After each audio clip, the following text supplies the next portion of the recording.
Connecting to cloud server. Yes. Okay.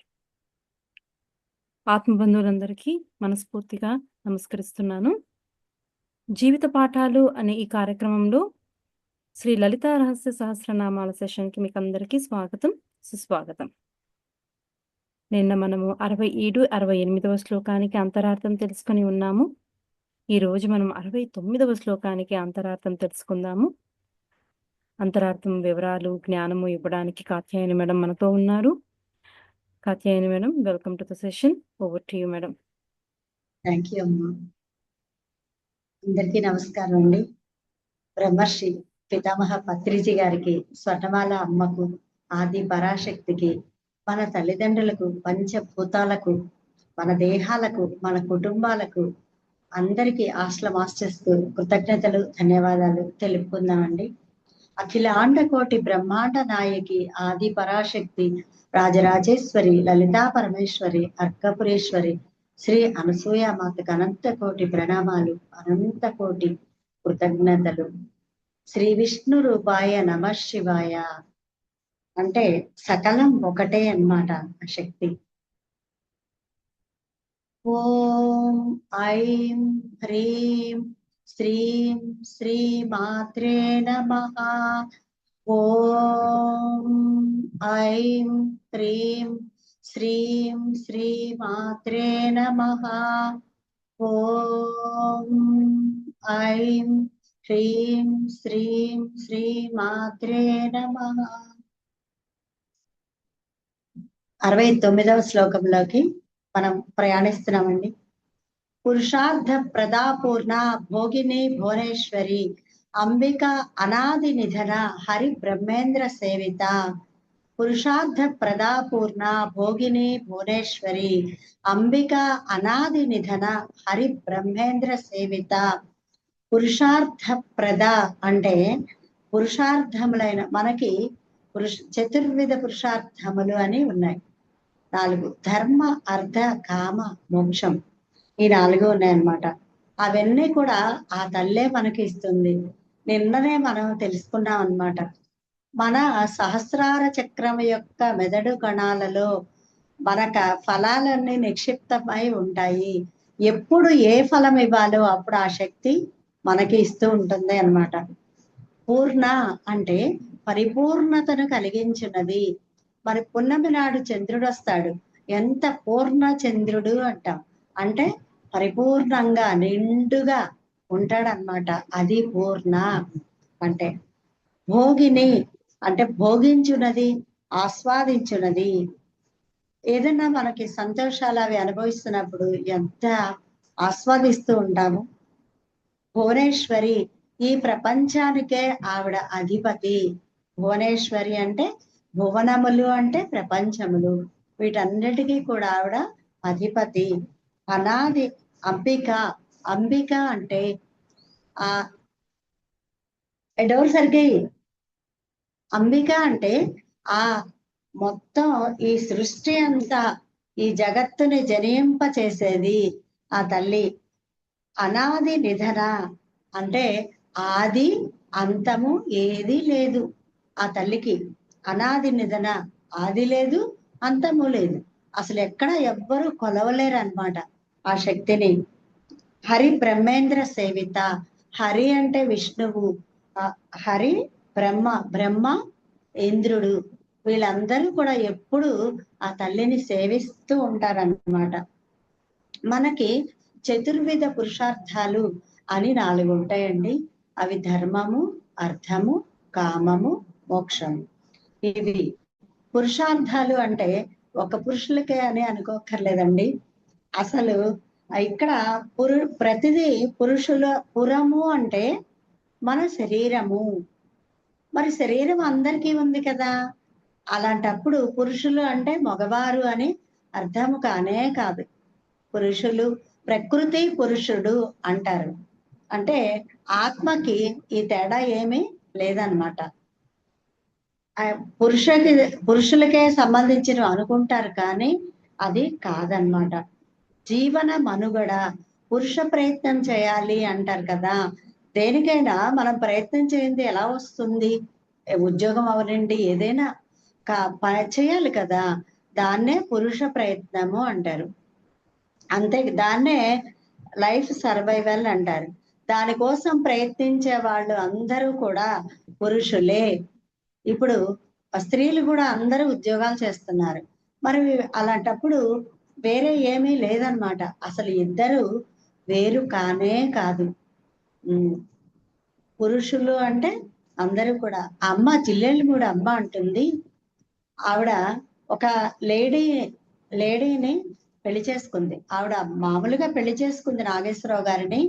3 పిల్లలు, ఒక అమ్మాయి 2 అబ్బాయిలు పిల్లలు పుట్టారు. తర్వాత ఈ వసుంధర అన్న ఆవిడ పెళ్లి చేసుకుంది. ఆడవాళ్ళు పెళ్లి చేసుకోవడం ఏంటా అని ఆశ్చర్యం వేస్తుంది కదా. అప్పుడు ఆవిడకి కళలో ముందుగా కనిపించింది అనమాట. ఆవిడ తీసుకొచ్చి 14 ఏళ్ల పిల్లని తీసుకొచ్చి కట్టుబట్టలతో ఈవిడ పెంచుకుంది. ఇక ఈ పిల్ల సంగతి మీరు వదిలేయండి, తల్లిదండ్రులతో చెప్పి తీసుకొచ్చింది. అప్పటి నుంచి మొత్తం A to Z అన్ని ఖర్చులు తనే పెట్టుకొని అన్ని చూస్తూ లాస్ట్ కి కళలో కనిపించి ఆ వసుంధర గారు పెళ్లి కూతురుగా అక్కడ ఉన్నారు. అప్పుడు అమ్మే వచ్చి, నువ్వు ఎదురు చూస్తున్నావా వరుడెవరా అని, నేనే, నాకన్నా పురుషోత్తముడు ఎవరు దొరుకుతారు నీకు అని అందట కలలో. నాకన్నా పురుషోత్తముడు ఎవరుంటారు అని ఆవిడ తాళి కట్టి రియల్ గా పెళ్లి చేసుకుంది. ఒక అమ్మాయికి ఎలా అయితే పెళ్లి చేస్తామో అలాగా తాళి కట్టింది, తలంబ్రాలు పోసింది. మరి ఆ పెళ్లిలో ఏ కార్యక్రమాలు అయితే జరుగుతాయో అవన్నీ కూడా జరిపించింది. అంటే పురుషోత్తముడు అంటే ఇక్కడ మనకేమర్థం అవుతుంది? మనము రోజు చెప్పుకుంటున్నాం, ఈ శివుడు అంతా వ్యాపించి ఉంటే విష్ణువు, అమ్మవారికి శక్తికి పురుష రూపము అంటే ఉంటే అది విష్ణువు అని చెప్తున్నాం. అంటే ఇప్పుడు ఇక్కడ ఎవ్వరూ వేరు కాదు, శివుడు కాదు, విష్ణువు కాదు, శక్తి కాదు.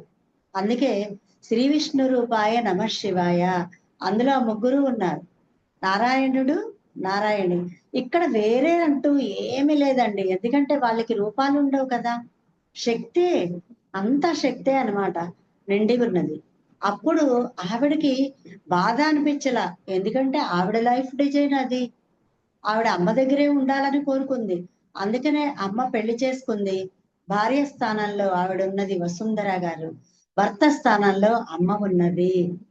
భర్త అంటే భరించేవాడు భర్త, బాధ్యతతో ఉండేవాడు భర్త, మరి భావం తెలుసుకుని ప్రవర్తించేది భార్య. ఇవన్నీ అమ్మ ఆణిముత్యాలండి. మరి భావం తెలుసుకొని ప్రవర్తించేది భార్య, బాధ్యత తీసుకుని ప్రవర్తించేవాడు భర్త. అలా ఇక్కడ పురుష ప్రయత్నం అంటే పురుషులు అని మాత్రమే అనుకోక్కర్లేదండి. దేనికోసం ఎవరు ప్రయత్నం చేసినా దాన్ని పురుష ప్రయత్నం అంటారు. స్త్రీలు చేసినా పురుషులు చేసినా. అలా పురము అంటే మన శరీరం అండి. మన శరీరానికి అధిపతి ఎవరు అంటే మనలో ఉన్న ఆత్మ, ఆ శక్తే కదా అధిపతి. అందువలన ఈ జీవన మనుగడ సాధించే వాళ్ళందరూ కూడా ఈ పురుషార్థములు అనేవి తప్పనిసరిగా పాటించాలి. ఇక్కడ స్త్రీల పురుషుల అని కాదు. పురుషార్థాలు అంటే ఇది ధర్మ, అర్థ, కామ, మోక్షాలు. ధర్మము అంటే చూద్దాం, ఎవ్వరికి ఎలాంటి కష్టము, నష్టము, ఇబ్బంది, బాధ, దుఃఖము ఏమీ కలిగించకుండా ఉండడమే ధర్మములో జీవించడం. ధర్మము అంటే అది మన ఎవ్వరికి కూడా కష్టం కలిగించకూడదు అనమాట. తర్వాత అర్థము అంటే డబ్బులండి, ధనము. ఆ ధన సంపాదన ఎలా ఉండాలట? నీతి నిజాయితీగా సంపాదించాలి. అంతేగాని ఒకళ్ళని మోసం చేసి మరి ఒకళ్ళ సొమ్ములు ఆపుకుని తీసుకుని అలా సంపాదించకూడదనమాట. ఈ ప్రకృతిలో అంతర్భాగమే ఈ ప్రపంచం. అలా ఈ ప్రపంచంలో అందరినీ గౌరవిస్తూ ఉండాలి. ఆఖరికి భవతీ భిక్షాన్ని అడిగే ముష్టి వాళ్ళని కూడా మనం గౌరవించాలి. ఎందుకు అంటే అందరిలో ఆ పరమాత్మే ఉన్నాడు. అందరినీ గౌరవిస్తూ ఎవ్వరికీ కష్టము నష్టము కలిగించకుండా మనము ధర్మబద్ధమైన జీవితం గడపాలి. అలాగే ధన సంపాదన కూడా నీతి నిజాయితీలతో సంపాదించాలి. ఆ సంపాదించిన దానితోనే మనం తృప్తిగా జీవించాలి. అంతేకాని ఎవరిని మోసం చేయకూడదు అనమాట. అదే సాధనట, అది కూడా ఒక సాధన. ధర్మంలో ఉండడం ఒక సాధన, అర్థంలో ఉండడం మరి ఒక సాధన. తర్వాత కామము అంటే కోరికలు. ఆ కోరికలు కూడా ఎలా ఉండాలట? సరి అయిన కోరికలు, సరి అయిన కోరికలు. ఏదో ఇప్పుడు అంతా ఏం చేస్తున్నారండి, ఈఎంఐలో ప్రతిదీ తెచ్చేస్తున్నారు. టీవీలు, ఫ్రిడ్జ్లు, ఏసీలు, వస్తువులు అన్ని తెచ్చేస్తున్నారు. తర్వాత కదా కట్టేది. ఇప్పుడు తెచ్చేసుకుందాము, సుఖపడిపోదాము, కానీ తర్వాత కట్టగలగాలి కదా. ఆ కట్టగల కెపాసిటీ ఉంటేనే మనకి ప్రతి నెల మనం ఏదైనా తీసుకోవాలి. అంతే కదండి. ఇప్పుడు మనం కట్టలేక మన దగ్గర డబ్బులు లేకపోతే అన్ని వస్తువులు తెచ్చేసుకుని ఎలా కడతాం? ఎలా జీవిస్తారు ఆనందంగా? అలాగా మనకి ఏదైనా తీసుకోగలము, మనం ఆ డబ్బులు ఈఎంఐలో కట్టగలము అనుకుంటే అప్పుడు మాత్రమే తీసుకోవాలి. మన కెపాసిటీని బట్టి తీసుకోవాలన్నమాట ఏదైనా. అదే అర్థము. అంటే ధర్మంగా ఉండాలి. తర్వాత నీతి నిజాయితీలతో డబ్బు సంపాదించుకోవాలి. ఆ డబ్బుతోనే ఇదంతా కనెక్టివిటీ అన్నమాట. కామము అంటే కోరికలు. ఆ డబ్బుతోనే మనము కోరికలు తెచ్చుకోవాలి. ఒక కారు కొనుక్కోవాలని కోరిక ఉందనుకోండి, ఒక బండి కొనుక్కోండి, కారుకి ఎక్కువ అవుతుంది కదా. అలాగా సరి అయిన సంపాదనతో వాటితో మాత్రమే కోరికలు తీర్చుకోవాలి అన్నమాట. ఈ 3 ఎప్పుడైతే చేస్తారో కరెక్ట్ గా, అప్పుడు మోక్షము అనేది కరతలామలకం అవుతుంది. అంటే మనం అది కోరుకోకుండానే ఆ మోక్షం అనేది మనకి సిద్ధిస్తుంది. ఎప్పుడు ధర్మ అర్థ కామం సరిగ్గా ఉన్నప్పుడు, సరిగ్గా అవన్నీ పాటిస్తూ ఉన్నప్పుడు మోక్షము అనేది మనము దానికోసం తప్పించక్కర్లా, పాకులాడక్కర్లా, అదే మన దగ్గరికి వస్తుందన్నమాట. అలా ఏదో ఒక విధంగా మనం ధనం సంపాదించి వస్తువులు కొనుక్కుంటే మరి అదంతా కర్మలే కదండి. ఆ కర్మ కూడబెట్టుకోవడమే కదా. మళ్ళీ అది వచ్చే జన్మకి మరి వస్తుంది కదా, క్యారీ అవుతుంది ఇవన్నీ. మళ్ళీ మళ్ళీ అక్కడ మన సహస్రార చక్రంలో ఆ మెదడు కణాల్లో ఆ అమ్మ నిక్షిప్తం చేస్తుంది. మరి కర్మలు అనుభవించడానికి మనం వచ్చి ఇవి అనుభవిస్తూ మళ్ళీ కొత్త కర్మలు అంటే ఆగామి కర్మలు అంటారు. కర్మల్లో 3 రకాలు. అంటే ఇప్పుడు మనం అనుభవించేది ప్రారబ్ధ కర్మలు, సంచిత కర్మలు ఉంటాయన్నమాట పైన. తర్వాత మనకి రాబోయే కర్మలు అంటే ఇప్పుడు వర్తమానంలో మనము ఏదైతే చేస్తున్నామో, ఏ కర్మలైతే చేస్తున్నామో దాన్ని బట్టి ఆ ఆగామి కర్మలు వస్తాయి. అంటే ఆ కర్మల్ని సృష్టించుకునేది ఎవరండి? మనమే కదా. మరి ఇప్పుడు చేసిన దానికి నెక్స్ట్ అనుభవించాలి అని తెలిసినప్పుడు మనం ఎలా ఉండాలి? ధర్మంగా, అర్థంగా, సరైన సంపాదనతో, సరైన కోరికలు తీర్చుకుంటూ, అప్పులు చేయకుండా అలా ఉన్నప్పుడు అప్పుడు మోక్షం అనేది మనకి ఈజీగా వస్తుంది. లేకపోతే ఈ జనన మరణ చక్రంలో తిరుగుతూ తిరుగుతూ ఉండాల్సిందే. మరి ఈ సత్యం మనకు తెలిసినప్పుడు మనం మార్చుకోవాలి కదా. మనం మార్చుకోవాలి. వచ్చే కర్మల్ని ఇప్పుడే మనమే సృష్టించుకుంటున్నాం. ఆ భగవంతుడు ఏం చేస్తాడు? ఆయన కర్మఫలదాత. మన కర్మల్ని బట్టే ఆ ఫలితాలు ఇస్తాడు. ఆయన తప్పు ఏమీ లేదు గాక లేదు. దీనికి శివుడాజ్ఞ లేనిది చీమైనా కుట్టదు అని ఒక సామెత ఉంది మనకి. మరి అదేంటి శివుడే కుట్టమని చెప్పాడా అనే డౌట్ వస్తుంది మనకి. కుట్టమని చీమకి చెప్పడు ఆయన. కానీ అక్కడ మనం ఒక చిన్న కథ చెప్పుకుందాం. ఎలా అంటే ఇప్పుడు ఆ మార్కండేయుడు ఉన్నాడు. మార్కండేయుడికి ఆయన ఆయుష్ చాలా తక్కువ. ఇదివరకు కూడా చెప్పుకున్నాము. మళ్ళీ ఒక్కసారి సింపుల్ గా చెప్పుకుందాం. ఆయుష్ తక్కువ. అది తల్లిదండ్రికి కూడా తెలుసు. ఒక మహర్షి, ఒక ఋషి కుమారుడు అన్నమాట. ఆయన ఏం చేశాడు, ఆయన తపస్సు చేసి చేస్తే ఆ బ్రహ్మ ప్రత్యక్షమై వరం ఇచ్చాడు. నీకు అల్పాయుషు గల జ్ఞానవంతుడు కావాలా, లేకపోతే దీర్ఘాయుషు గల అజ్ఞాని కావాలా, వరం కోరుకోమంటే ఈయనేం చేశాడు, దీర్ఘాయుషు గల అజ్ఞాని నాకెందుకు, మరి అల్పాయుష్ అయినా సరే జ్ఞానే కావాలి నాకు అని కోరుకున్నప్పుడు తదాస్తు వరం ఇచ్చేశారు. తర్వాత ఈయనకి తెలుసు, ఈయన 12 ఆయన ఆయుష్, మార్కండేయుడిది 16 సారీ అండి, ఏదో గుర్తులేదు ఎన్నేళ్ళు, 12, 16 ఈ రెండిట్లో. అయితే ఆయన సరే పెరుగుతూ ఉన్నాడు. ఆయన ఏదో యజ్ఞం చేశాడు, దేవతలందరినీ పిలిచి వాళ్ళందరి పాద నమస్కారాలు చేయించినప్పుడు వాళ్ళకి అందరికీ తెలుసు ఈయన అల్పాయుష్కుడే అని. దీర్ఘాయుష్మాన్ భవ అని ఎవ్వరూ దీవించల, జ్ఞాని భవ అలా రకరకాలుగా దీవించినప్పుడు అందరికీ దీవిస్తూ సప్తర్షులు వచ్చేసరికి వాళ్ళకు కూడా నమస్కారం చేస్తే ఆ 7 ఏక కంఠంతో దీర్ఘాయుష్మాన్ భవ అని దీవించేశారు. వాళ్ళకి తెలియకుండా దీవించారు. అంటే తెలియకుండా అంటే ఋషులకి జ్ఞానం ఉంది, కానీ వాళ్ళ ప్రమేయం లేకుండా అది వచ్చేసింది, నోట్లోంచి వచ్చేసింది.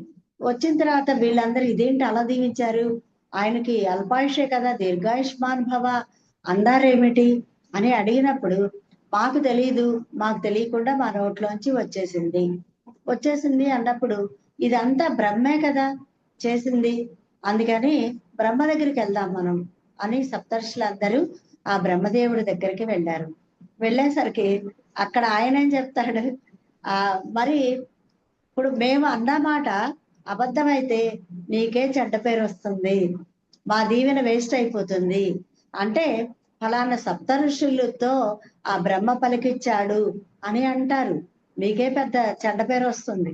అందుకని ఏం చేస్తారు, మాకు తెలియకుండా వచ్చేసింది, మేమేం చేయలేం అంటారు. అనేసరికి సరే మనందరికీ ఉన్నాడు కదా ఆదిదేవుడు, శివుడి దగ్గరికి వెళ్దాం అంటారు. ఆ శివుడి దగ్గరికి వెళ్ళిన తర్వాత అక్కడ ఆయన ఏం చేస్తాడు, ఏమండి మనకి జరిగేదంతా కూడా ఎవరికైనా సరే అక్కడ ముందే రాసి పెట్టి ఉంటుంది, ముందే నిర్ణయించబడి ఉన్నప్పుడు ఆ శివుడికి అంతా తెలుసు కదా. ఇంకా ఆయన ఏమనడనమాట, అనకుండా ఎప్పుడైతే సరే అంటాడు, నేను చూసుకుంటాను అంటాడు ఆయన శివుడు. ఇక వీళ్ళందరూ వచ్చేసిన తర్వాత ఆ సమయం వస్తుంది, అప్పుడు యముడు వస్తాడు యమపాశం వేయడానికి. వచ్చేసరికి మార్కండేయుడు శివలింగాన్ని ఇలా పట్టుకుని గట్టిగా కావలించుకొని ఆయన స్మరణ చేస్తూ ఉంటాడు, ఓం నమ శివాయ అని. అప్పుడు ఇతను యమపాశం వేసేసరికి యముడు, అది శివుడికి తగులుతుంది, కోపం వస్తుంది, నాకు వేస్తావా పాశం అని ఆయన వచ్చేసి అప్పుడు నా భక్తుడికి నువ్వు ఇలా తీసుకెళ్దాం అనుకున్నావా అని చెప్పి శివుడు రివర్స్ అయ్యి అతనికి పూర్ణాయుష్ కలిగించి అప్పుడు వెళ్తారు. అలా వచ్చిందనమాట. అంటే ఇక్కడ ఏమైంది, పైనంతా ఈ విషయమే జిల్లెళ్ళమూడి అమ్మకి ఒక ఆయన వెళ్ళి చెబితే ఇదంతా పైన నిర్ణయించబడి ఉంది నాన్న, పైనే ముందే నిర్ణయించబడి ఉన్నది కాబట్టే ఆ సప్తర్షులు అలా దీవించారు. వాళ్ళకే కాదండి మనకి కూడా. అంటే మరి ఎక్కడండి ఆయన మార్కండేయుడు శివుడికి నామం స్మరించాడు కదా, శివుణ్ణి ఆరాధించాడు కాబట్టి, ఆ ప్రయత్నం చేశాడు కాబట్టి శివుడు వచ్చాడు. అంటే ఆ ప్రయత్నం కన్నా ముందు ఒక ప్రేరణ కలిగింది, అది కూడా ఆ శివుడే కలిగించాడు. శివుడు తలుచుకోవాలని మన ఆలోచన రాతే ఎలా తలుచుకుంటామమ్మా, ధ్యానం చేయాలనే ఆలోచన రాకపోతే మనం ఎలా చేస్తాం? ఏది చెయ్యాలన్నా ఫస్ట్ మనకి ఒక ప్రేరణ కలగాలి, ఆ ప్రేరణ ఇచ్చేదే ఆ శివశక్తులు. మరి అలాంటప్పుడు ఇతనికి ఆ ప్రేరణ వచ్చి ఆ నమశివాయ అని చేస్తూనే ఉన్నాడు కాబట్టి ఆ శివుడు వచ్చి ఇదంతా ముందే నిర్ణయించబడి ఉన్నది కాబట్టే జరిగింది. మన జీవితాల్లో కూడా నిర్ణయించబడి ఉంటుంది కాబట్టి అయ్యో సడన్ గా జరిగింది అనుకుంటాం, కానీ జరుగుతుంది. ఎప్పుడు ఎవరికి ఎలా జరగాలో అలా జరిగి తీరుతుంది పక్కాగా. మనకి తెలియదు, తెలియాల్సిన అవసరం కూడా లేదు, అలా జరుగుతుంది అనమాట. ఇప్పుడు ఈ శివుడాజ్ఞ లేనిది చీమైనా అంటే దానికి తెలుసుకుందాం. ఈ చీమ వరం కోరిందట, పుట్టగానే చచ్చిపోవాలి అందట శివుడికి తపస్సు చేసి. అంటే ఎవరు ఎవరు చనిపోవాలి అని అడగలేదు పాపం. ఆ హడావిడిలో తపస్సు చేసి పుట్టగానే చనిపోవాలి, నేను పుట్టగానే చనిపోవాలి అందట. శివుడు ఏం చేశాడు, తదాస్తు. అందుకని చీమ పుట్టింది అనుకోండి, మనం ఊరుకుంటామా, ఇలా అనేస్తాం, చచ్చిపోయింది. అంటే అది అలా కోరింది వరం. దాని ఉద్దేశం ఏంటి, నేను కుడితే మనిషి చనిపోవాలండి. ఎంత అత్యాశ అండి దాన్ని. నేను కుడితే మనిషి చనిపోవాలి అని తన ఇంటెన్షన్ లోపల, తను అలా అనుకుంది. శివుడు ఏం చేశాడు, పుట్టగానే చనిపోవాలి అన్నాడు, ఎవరో చెప్పలేదు కదా, అందుకని చీమ చనిపోయేటట్టు వరం ఇచ్చాడు. అలా ప్రతిదీ కూడా ఆ చీమ కుడుతోంది. కుట్టినప్పుడు ఆయన ఎలా కారణమయ్యాడు, చూస్తూ ఉన్నాడు. తనే కదా అడిగింది, తనే అడిగింది. అందుకని తను చనిపోతానని చెప్పలేదు కదా శివుడు. అది శివుడాజ్ఞ లేనిది చీమైనా కుట్టదు.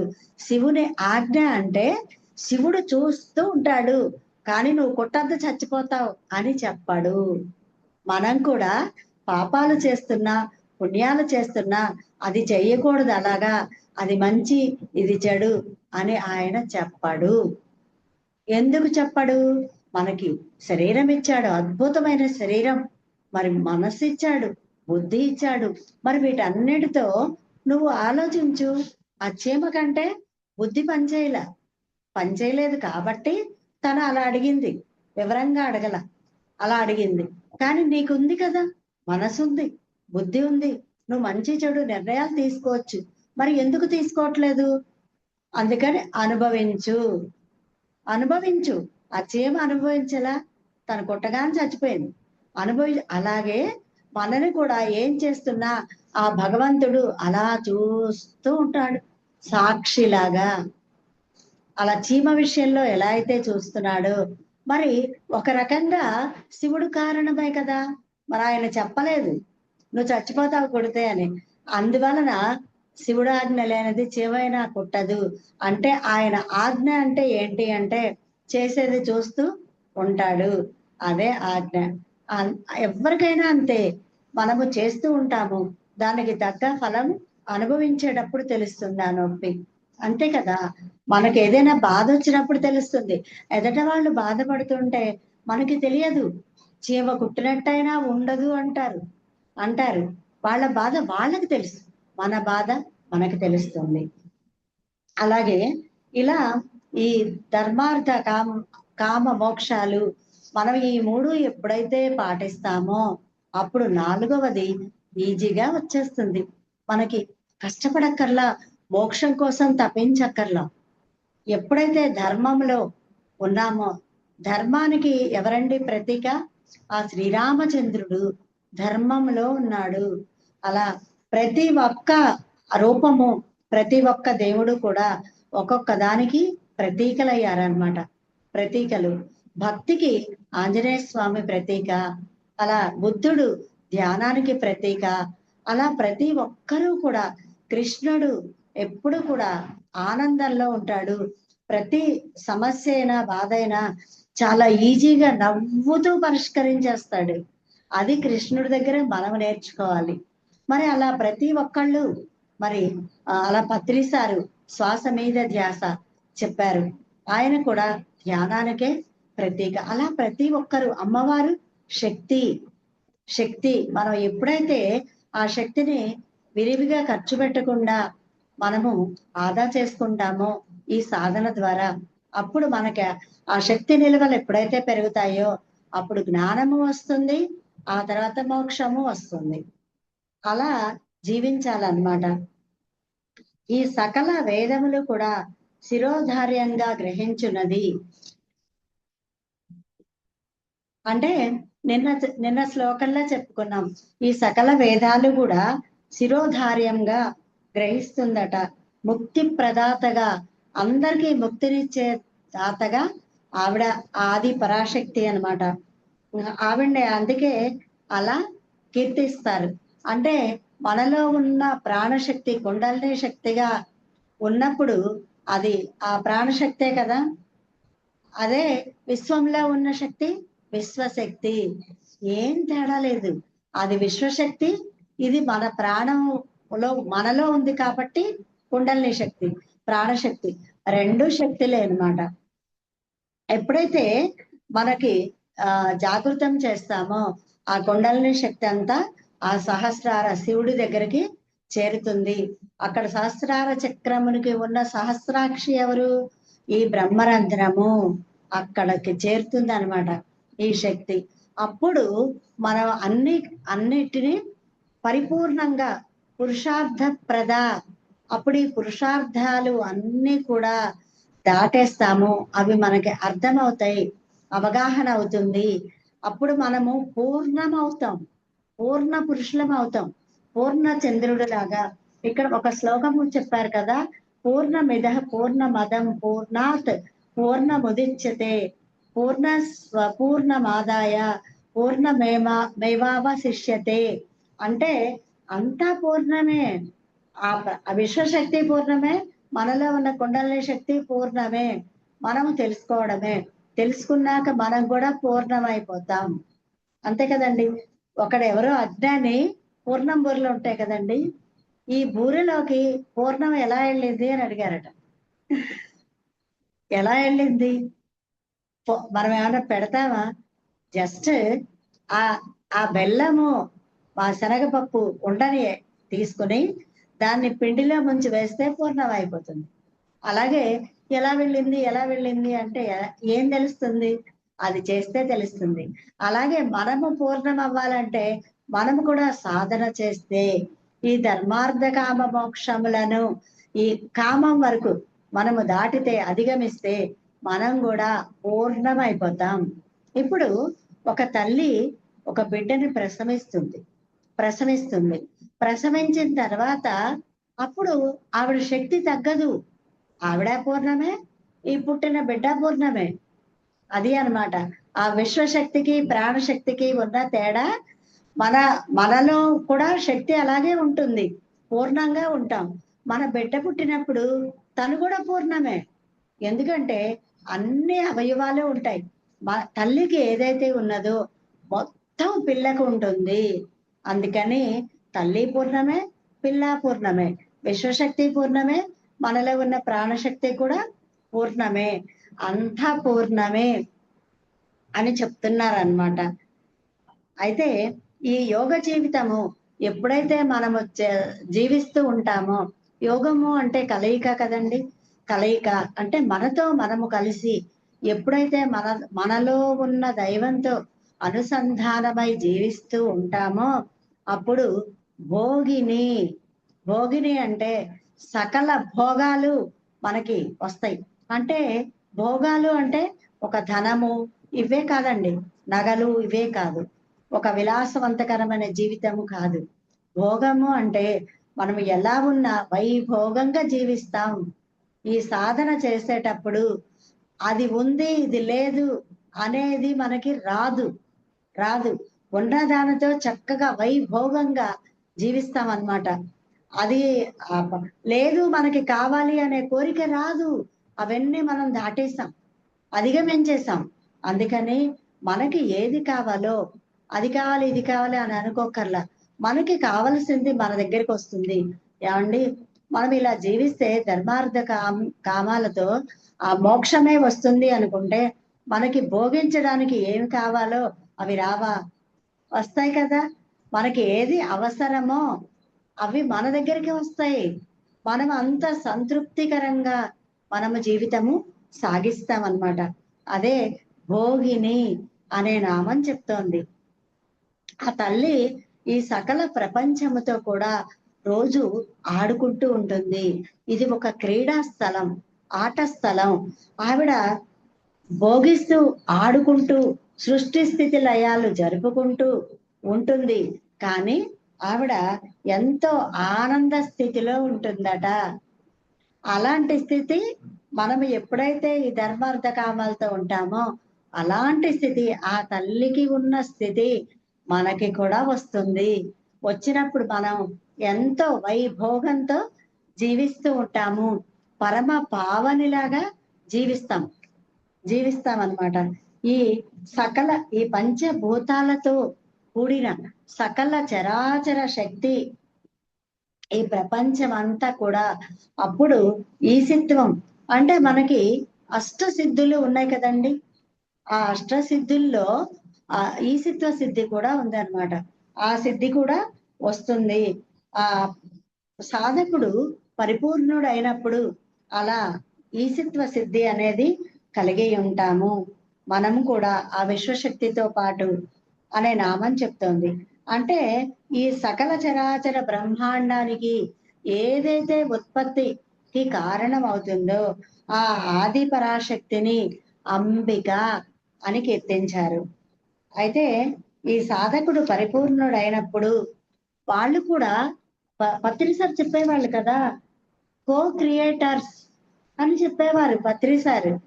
ఆ కో క్రియేటర్స్ అంటే సహ సృష్టికర్తలు అప్పుడు అవుతారనమాట.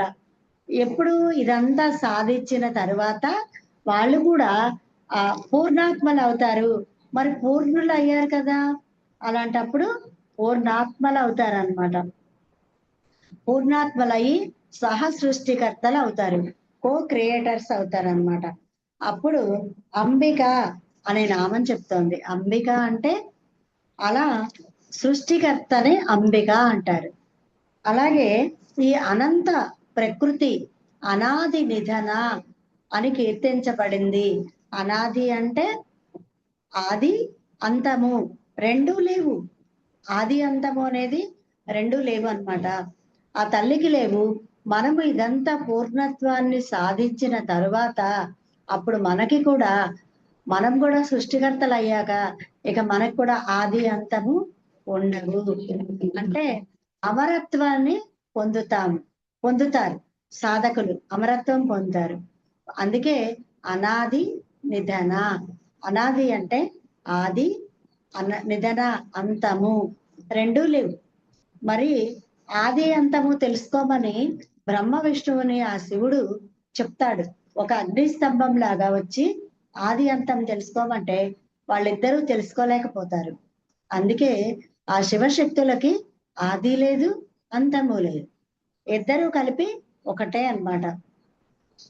అయితే అప్పుడు అమరత్వాన్ని పొందుతారు. ఈ లోక పరిపాలక శక్తి ఏదైతే ఉంది మనకి, అది విష్ణు అనుకున్నాం కదా, ఆ విష్ణు రూపంలో కూడా అమ్మే చేస్తోంది. హరి అంటారు. హరి బ్రహ్మేంద్ర సేవిత అంటే ఆ హరి, ఆ బ్రహ్మ, తర్వాత ఇంద్రుడు, వీళ్ళ ముగ్గురు కూడా అమ్మని ఎప్పుడు సేవిస్తూ ఉంటారు. మరి ఆవిడ అధిపతి, అందరికీ కూడా అధిపతి ప్రపంచం మొత్తం. అయితే ఈ హరి అంటే లోక వ్యవహార శక్తి. ఈ లోకాన్ని అంతా చూస్తూ ఉంటాడు. నిన్న మనం చెప్పుకున్నాం, ఈ జగన్నాథుడు పూరిలో రెండు కళ్ళు గుండ్రంగా చక్రాల్లాగా ఉంటాయట. మరి అలాంటి చక్రాల్లాంటి కళ్ళతో అలా చూస్తూ ఉంటాడట. రెప్ప కూడా వేయడట. ఆ రెప్పలు కూడా తీసేసటండి. అసలు రెప్పలే లేవుట అక్కడ దేవుడికి. నేనైతే చూడలేదు. అసలు కనురెప్పలు ఉండవట. రెప్పలు కూడా తీసేసి ఈ సృష్టి అంతా ఈ పరిపాలన చేస్తున్నాడు ఆ విష్ణుమూర్తి అని. ఆ తర్వాత ఇంద్ర అంటే మన ఇంద్రియాలకి అధిపతి ఎవరు? ఇంద్రుడు. ఆ ఇంద్ర శక్తి ఎప్పుడైతే ఆ ఇంద్రియాలని వినియోగించడం మనం సరిగ్గా చేస్తూ ఉంటామో ఆ శక్తి ఆదా అవుతుంది కదా. మన పంచేంద్రియాలు, జ్ఞానేంద్రియాలు మరి వాటన్నిటినీ కూడా బయటికి మన శక్తిని వెళ్ళిపోనీయకుండా సద్వినియోగం చేసుకుంటూ చక్కగా వినియోగించుకుంటూ ఉండాలన్నమాట. అదే ఇంద్రుడు, హరి, బ్రహ్మ, ఇంద్ర వాళ్ళు కూడా సేవిస్తూ ఉన్నారు అంటే అదే. వాళ్ళు సేవించడమే మనము సాధన. శ్వాస మీద ధ్యాస. ఎప్పుడైతే మన లోపలికి మనం మన దైవం దగ్గరికి వెళ్తున్నామో, మరి మనలో ఉన్న దైవం ఆవిడే కదా. అదే అప్పుడు మన ఇంద్రియాలు ఏమీ పనిచేయట్లేదు, మనకి మనకేమి పనిచేయట్లా, మన అవయవాలు పనిచేయట్లా, మన జ్ఞానేంద్రియాలు పనిచేయట్లా. ఆ శక్తితో ఉండడమే అది సేవించటము. మనలోని ఇంద్రియాలన్నీ కూడా అమ్మని సేవిస్తున్నట్టు అర్థం. ఇంద్రియాలకి ఇంద్రుడు అధిపతి, విష్ణువు ఈ స్థితి పాలనకి అధిపతి. అలాగా వీళ్ళందరూ కూడా సేవిస్తూ ఉంటారు అమ్మని. అలాగే మన లోపల ఇంద్రియాలు, ఈ స్థితి పాలక మనలో ఉన్న ఇవన్నీ మాయ కూడా ఆ తల్లిని సేవిస్తూ ఉంటాయట. అలాగా ఈ విషయాల జోలికి వెళ్లకుండా మన ఇంద్రియాలన్నీ ఆ శక్తిని సేవిస్తూ ఉంటాయి. అది సాధించినప్పుడు మన యోగాభ్యాసము అనేది కంప్లీట్ అవుతుంది, పరిపూర్ణం అవుతుంది మనం చేసే యోగాభ్యాసం. అందువలన విశ్వశక్తిని హరి బ్రహ్మేంద్ర సేవిత అని అన్నారు. హరి విష్ణువు, బ్రహ్మదేవుడు, ఇంద్రుడు వీళ్ళందరూ కూడా సేవిస్తూ ఉంటారట. ఒక్కసారి చెప్పుకుందాం. పురుషార్థ ప్రదాపూర్ణ భోగిని భువనేశ్వరి. పురుషార్థ ప్రద, ఆ పురుషార్థములు మనలో ఉన్నాయి కదా, అవన్నీ కూడా మనం ఎప్పుడైతే సాధన చేస్తామో అవన్నీ మనకి అధీనంలో ఉంటాయి. మనం ఆ ధర్మం, అర్థం, కామంలో మనం ఉంటాము. మనము ఉండేలా ఆ తల్లి చేస్తుంది. మనం ఎప్పుడైతే సాధన చేస్తామో మనం ధర్మంగా జీవిస్తాము, సరి అయిన సంపాదన సంపాదిస్తాము నీతిగా. ఆ తర్వాత సరి అయిన కోరికలు కోరుకుంటాము, సరి అయిన కోరికలు తీర్చుకుంటాము. అలా విచ్చలవిడిగా తిరగకుండా, ఆ డబ్బును ఇష్టం వచ్చినట్టు ఖర్చు పెట్టకుండా, సరి అయిన సంపాదన సంపాదిస్తూ సరి అయిన కోరికలు, మన వస్తువులు కొనుక్కోగలిగినవి మాత్రమే కొనుక్కుని సంతృప్తిగా ఉంటాము. అలాగే ఆ కామం, ఆ కోరికలు బయటికి వెళ్లకుండా ఒకే మాట, ఒకే భార్య, శ్రీరామచంద్రుని తత్వముతో ఉంటారన్నమాట. బయటికి ఎక్కడికి పడితే అక్కడికి వెళ్లకుండా ఉంటారు. అది అన్నమాట కామం, సరి అయిన కామం. తర్వాత ఇవి మూడు ఎప్పుడైతే మనము ఉంటామో అప్పుడు ఆ మోక్షం అనేది మనకి సిద్ధిస్తుంది. అలాగే పూర్ణం అవుతాము మనము. ఆ పూర్ణ జ్ఞానం ఎప్పుడైతే తెలుసుకుంటామో, అలా జీవిస్తామో అప్పుడు పూర్ణం అవుతాము. ఆ విశ్వశక్తి పూర్ణమే, మనలో ఉన్న కుండలిని శక్తి, ప్రాణశక్తి కూడా పూర్ణమే అని అర్థమవుతుంది. అప్పుడు పరిపూర్ణమైన జ్ఞానం మనకి కలిగి అప్పుడు ఏమవుతారు, చక్కగా భోగంలో ఉంటారు. భోగిని, మన ఎంత వైభోగంలో ఉంటాం, మనకి ఏది ఇది ఉంది ఇది లేదు అనేది సమస్య ఉండదు. అలా మన వైభోగంతో జీవిస్తాం. భువనేశ్వరి అంటే ఈ ప్రపంచాలు అన్నీ కూడా సృష్టించే తల్లి కదా ఆవిడ. అప్పుడు క్రియేటర్స్ అవుతారు. మనం కూడా అప్పుడు ఆ పరమాత్మ స్థాయికి చేరుకుంటాము. అంబిక అంటే అనంతమైన శక్తి కలది అంబిక. ఆ శక్తి మరి మనం పూర్ణమైనప్పుడు మనకు కూడా ఆ శక్తి వస్తుంది కదా. అప్పుడు ఆ సాధకులు క్రియేటర్స్ అయి క్రియేషన్ చేస్తూ ఉంటారు. అనాది నిధన అంటే ఆ తల్లికి, ఆ ఆది పరాశక్తికి ఆది అంతము అనేవి లేవు. హరి బ్రహ్మేంద్ర సేవిత. ఆ హరి విష్ణువు, ఆ బ్రహ్మ, ఆ బ్రహ్మదేవుడు, ఆ ఇంద్రుడు వీళ్ళందరూ కూడా ఎప్పుడు అమ్మని సేవిస్తూ ఉంటారట. అలాగే మనము ఎప్పుడైతే సాధన చేస్తూ ఆ దైవం దగ్గర మనం ఉన్నామో అనుసంధానమై, అప్పుడు మనలో ఉన్న ఇంద్రియాలన్నీ కూడా, పంచేంద్రియాలు, జ్ఞానేంద్రియాలు ఇవన్నీ కూడా ఆ తల్లికి సేవ చేస్తూ ఉంటాయి. సేవ చేయడం అంటే ఏంటి, సైలెంట్ గా ఉంటాయి, ఇంద్రియాలు పనిచేయవు, మౌనంగా ఉంటాయి. మరి అంతే కదా, మనం శ్వాస మీద ధ్యాస పెట్టినప్పుడు మరి కర్మేంద్రియాలు పనిచేయవు, జ్ఞానేంద్రియాలు పనిచేయవు. మరి కట్టేశాంగా అన్నిటి కట్టేశాం కదా, పని చేయవు. కాబట్టి అదే ఆ పని చేయకపోవడమే ఆ ఆది పరాశక్తికి సేవ చేయడము. మనలో ఉన్న ఇంద్రియాలు అప్పుడు మనకి ఆ బ్రహ్మానంద స్థితిలో ఉంటాము, కో క్రియేటర్స్ అవుతారనమాట అని ఈశత్వ సిద్ధిని సాధిస్తాము. మనకి అష్టసిద్ధులు ఉన్నాయి కదా, అని గరిమ, ఈశిత్వ, ప్రాకామ్య, ఆ ఇవన్నీ ఉన్నాయి. ఈశిత్వ, వసిత్వ, 8 సిద్ధులు. అవి మనకి తెలిసి ఒక్క ఆంజనేయ స్వామికి ఉన్నాయి. అంటే ఆయన సాధించారు. ఎలా? సాధనతో, ధ్యానముతో. ఈ శ్వాస మీద ధ్యాస 2 సంవత్సరాల వయస్సులో వాళ్ళ అమ్మ అంజనాదేవి చెప్పిందట. ఆ సాధనతో అంత శక్తిని, అంటే ఏదైనా సాధించగల శక్తి ఈశిత్వ సిద్ధి. ఏదైనా సాధించవచ్చు, ఏది అనుకుంటే అది చేసేయవచ్చు. అలా ఈ సిద్ధులన్నీ ఆయన సాధించారు. అలా మనం కూడా సాధన చేస్తే సాధించలేనిది అంటూ ఏది లేదు. మెయిన్ ప్రతి శ్లోకంలో మనం చెప్పుకునేది ఇదేనండి. ప్రతి శ్లోకంలో మనం ఈ సాధన చేసినప్పుడు ఇవి సాధించవచ్చు, ఇవన్నీ మన వశమవుతాయి అని చెప్తున్నారు. అదే మనం సేవించటమే మన ఇంద్రియాలు. మనతో పాటు మన ఇంద్రియాలు కూడా సేవించడమే హరి బ్రహ్మ ఇంద్ర సేవిత. అది అన్నమాట. ఓకేనండి. చాలా చాలా బాగుందమ్మా. చాలా చాలా బాగుంది. ఎస్పెషలీ ఆ ఇంద్ర సేవిత చాలా బాగా చెప్పారు. హరిబ్రహ్మేంద్ర సేవిత. యా, మన ఇంద్రియాలు మన కంట్రోల్లో ఉంటే శక్తి అదే పెరుగుతుంది. లేకపోతే వెళ్ళిపోతూ ఉంటుంది. మన అసలు శక్తి పోయేదే ఇంద్రియాలతో.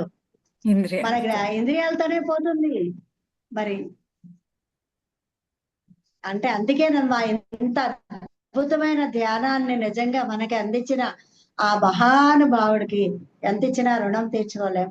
ఆయనకి నిజంగా శతకోటి వందనాలు, ఆత్మ ప్రణామాలు తెలియజేసుకుందాం మన అందరి తరఫున.